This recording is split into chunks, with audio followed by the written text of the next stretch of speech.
Bonsoir, Noël fêté selon la tradition dans le monde chrétien, mais avec des tonalités parfois très différentes selon les pays. On retiendra cette année la grande frustration des Palestiniens de Bethléem et le message particulier de la reine Elisabeth. Londres, Bethléem, Cuba, Rome, Jean-Michel Fauveau nous dresse un panorama de ce Noël 97.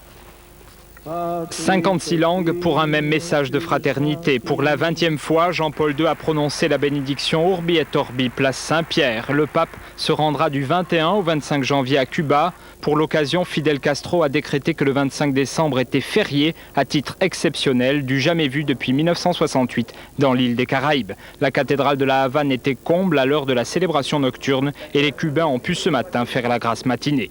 Dans l'enclave palestinienne de Bethléem, Yasser Arafat et son épouse ont assisté à la messe de minuit à l'endroit précis où la tradition chrétienne situe la naissance du Christ. Dans son homélie, le patriarche de Jérusalem a rappelé la lassitude et la frustration des habitants de la ville, toujours en partie bouclée par l'armée israélienne. Monseigneur Sabat a également souligné les difficultés du processus de paix. En début d'après-midi, aujourd'hui, la reine Elisabeth II a adressé ses vœux au Royaume-Uni dans un message radio-télévisé plus long que de coutume, près de 10 minutes, entrecoupé d'images qui rappelaient les deux événements qui ont marqué sa vie cette année, la célébration de ses noces d'or et les funérailles de la princesse Diana. La souveraine a également soutenu le gouvernement de Tony Blair dans sa volonté de donner plus d'autonomie à l'Écosse et au Pays de Galles, avant de conclure son intervention de manière plus protocolaire. God bless you all and happy Christmas. En France, l'actualité de Noël dominée par la colère des chômeurs, l'occupation d'une quinzaine d'ANPE se poursuit. Aujourd'hui cependant, les chômeurs ont obtenu une première réponse de Martine Aubry, le ministre de l'Emploi. Pierre-André Lacou. Il est aussi passé aux acédiques pour distribuer quelques petits cadeaux aux enfants des chômeurs qui ont réveillonné là après 10 jours d'occupation du centre d'inscription d'Arras.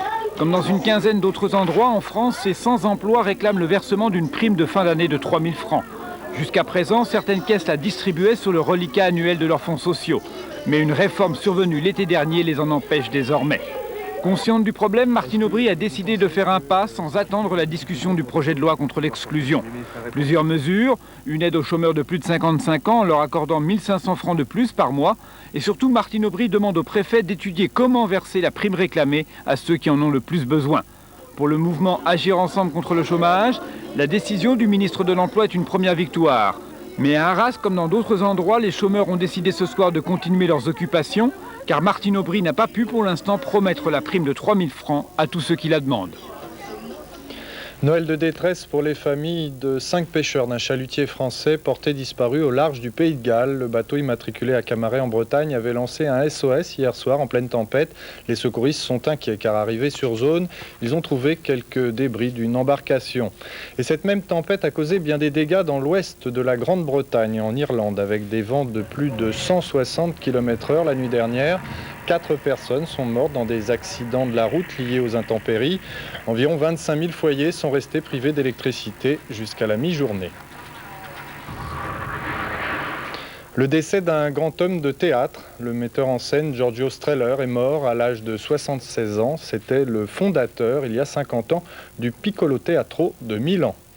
Et puis le gag de Noël pour terminer, celui vécu par le personnel de l'aéroport de Manchester en Angleterre quand ils se sont aperçus que leur scanner à bagages ne faisait pas la différence entre l'explosif Semtex et le traditionnel pudding de Noël. Pour excuser la machine qui coûte quand même 140 millions de francs, un technicien a expliqué que Semtex et pudding ont exactement la même densité et ils sont tout aussi dangereux, ajouteront les mauvaises langues. La météo maintenant pour terminer, Sophie Levers.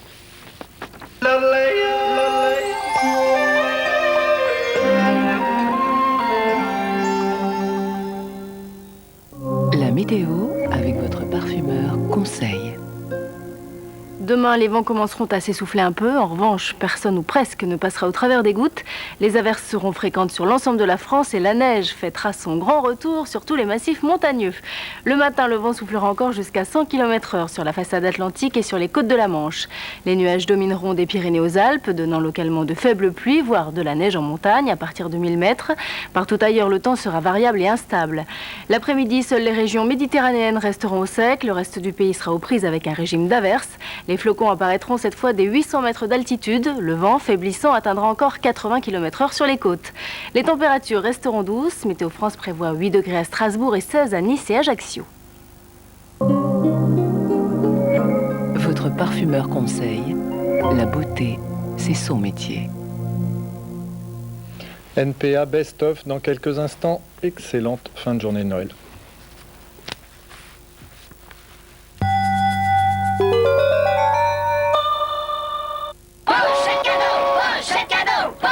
Abracadabra. Pouf pouf.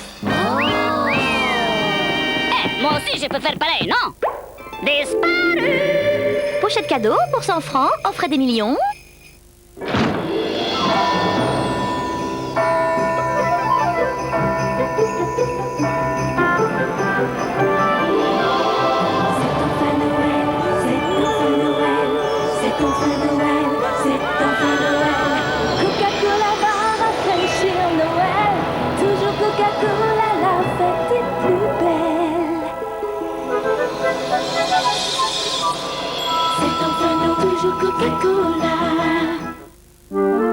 Bientôt, Zoé sera abonnée au 7 de CGTEL. Elle fera le 7 à la place du 0 pour tous ses appels. Et surtout pour appeler Arnaud. Ainsi, sans rien changer à son téléphone, elle économisera de 10 à 64% sur ses appels hors de son département. Alors, avec un téléphone moins cher, ils seront plus proches. Le 7 est une marque de CGTEL. Ferrari. Dynasty Warriors. Jersey Devil. Votre PlayStation n'avait encore rien vu.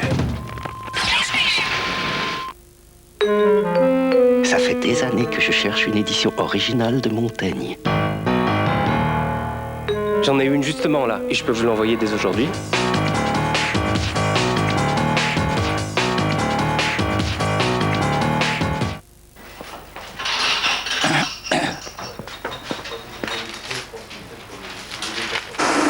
À 26.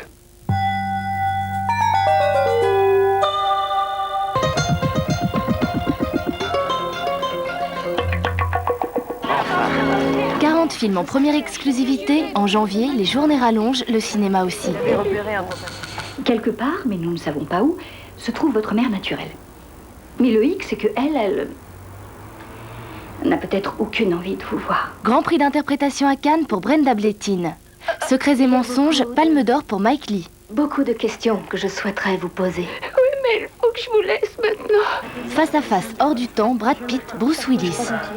L'armée des 12 singes de Terry Gilliam. Volontaire serait commettre une erreur. Vous croyez qu'on est en quelle année?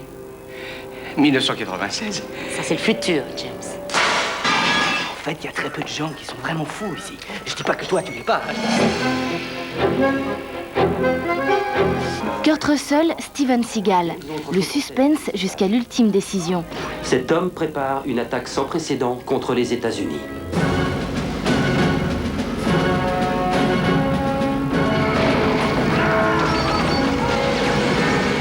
Aventure, science-fiction ou cinéma vérité, en 98 sur Canal+, le cinéma bat encore plus fort.